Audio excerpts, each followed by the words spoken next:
अगर आप चैनल पर नए हैं तो पाक मॉम इन आइलैंड व्लॉग को सब्सक्राइब कीजिए और साथ ही इसके बेल आइकन है उसको भी प्रेस कर दें।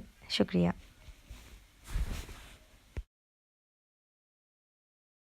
अस्सलामुअलैकुम। सबसे पहले मेरे सारे देखने वालों को रमज़ान मुबारक।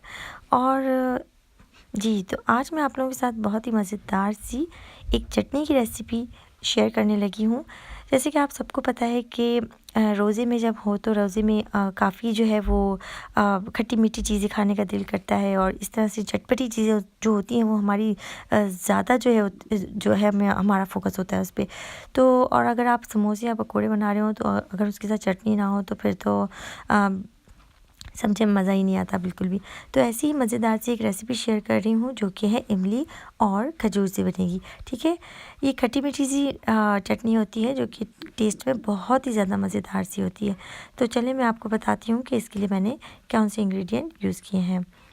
तो इसमें मैं जो हूँ वो तकरीबन 1000 ग्राम यानी 1 kg के बराबर जो है वो मैं इमली के यूज़ कर रही हूँ। ठीक है, मेरे पास ये पैकेट की इमली है।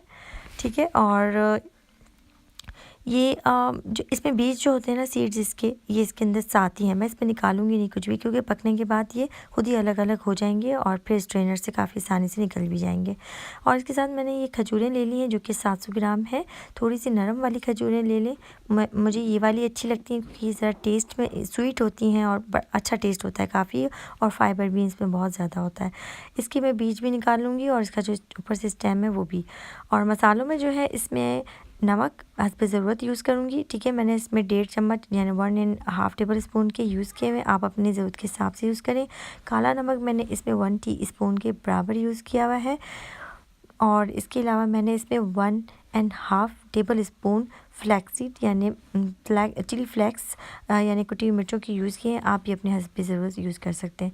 इसमें मैंने जिंजर पाउडर के यूज़ किए हुए हैं, 1 टेबल स्पून के बराबर मैं यूज़ करूँगी। आप चाहें तो उसमें फ्रेश भी यूज़ कर सकते हैं। लेकिन अगर आप फ्रेश यूज़ करेंगी तो उसको बिल्कुल पेस्ट बना लीजिएगा, यानी बहुत ही फाइन पेस्ट के जो है वो यूज़ कीजिएगा। ठीक है, तो चलिए आइए इसको बनाते हैं।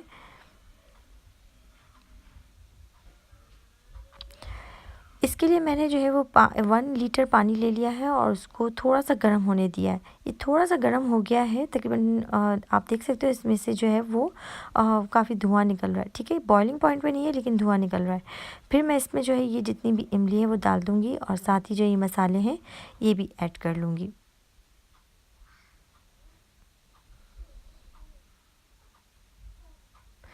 जी, तो ये मैंने सब डाल दिया इसके अंदर, और अब जो ये पकेगा।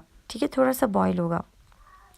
थोड़ा सा पकने लगा ये, तो मैंने इसमें ये जो खजूरें थी वो सारी जो है गुठलियाँ निकाल के इसमें डाल दी हैं, और ये भी अच्छी तरीके से मिक्स हो जाएंगी। और तकरीबन मैं इसको 1 आवर तक मीडियम फ्लेम पे जो है इसको कुक करूँगी। बहुत तेज़ नहीं पकाना, क्योंकि मुझे इनको बिल्कुल अच्छी तरीके से जो है ना वो गला लेना है, ताकि ये इतने गल जाएँ कि इनको घोटा लगाते वक्त ये बिल्कुल पेस्ट बन जाए आसानी से, और रेशा भी निकल आए इसका अच्छी तरह से।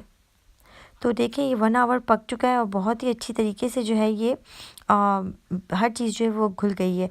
और जो आप देख सकते हो कि इसमें जो डेट्स मैंने यूज़ की थी वो काफ़ी रेशा रेशा हो चुकी है। और अब इसको करना ये है कि मुझे गुठलियाँ निकालनी है इसकी, और इसको एक घोटा लगाना है। ये स्ट्रेनर आप देख सकते हो, इसके ज़रिए जो है मैं इसमें इसकी गुठलियाँ निकालूंगी और इसको रेशा रेशा करूँगी। ठीक है, यहाँ पे ये स्ट्रेनर मैंने बिग थोड़ा सा बड़ा सा बाउल लेके मैंने इसमें स्ट्रेनर रखे और थोड़ा थोड़ा सा मैंने इसमें चटनी डाल दी थी ये, और साथ साथ इसको मैं इस तरह से प्रेस कर रही हूँ। नीचे आप देखो सारा सा जो है वो आराम से इसमें से जो है वो स्ट्रेन हो रहा है। और अब जो है मैं इसको थोड़ा सा इस तरह करके, क्योंकि ये काफ़ी गर्म है तो इस वजह से मैं इसमें हाथ नहीं लगा रही। आप चाहें तो इसको ठंडा करके भी इसको हटा सकते हैं। अब मैंने सारे इसमें सीड्स हटा लिए हैं, कुछ इसमें बाकी भी हैं, खैर उसको मैं रहने देती हूँ, वो कोई इतने प्रॉब्लम नहीं करते। और इसके अलावा मैंने जो है इसमें डोई की मदद से इसको रेशा कर लिया है। आप चाहें तो इसको पेस्ट भी कर सकते हैं, पेस्ट यानी ब्लेंडर भी कर सकते हैं। तो ये देखिए रेडी है ये मेरी जो मज़ेदार सी बहुत ही टेस्टी सी रेसिपी। आप चाहें तो इसको घर में ट्राई करें और बनाएं और सेव करके रख लें। 1 मंथ तक बहुत ही अच्छी चल जाती है आराम से। और दुआ में याद रखिए, अगर अच्छी लगती है तो लाइक करें और सब्सक्राइब करें। अल्लाह हाफ़िज़।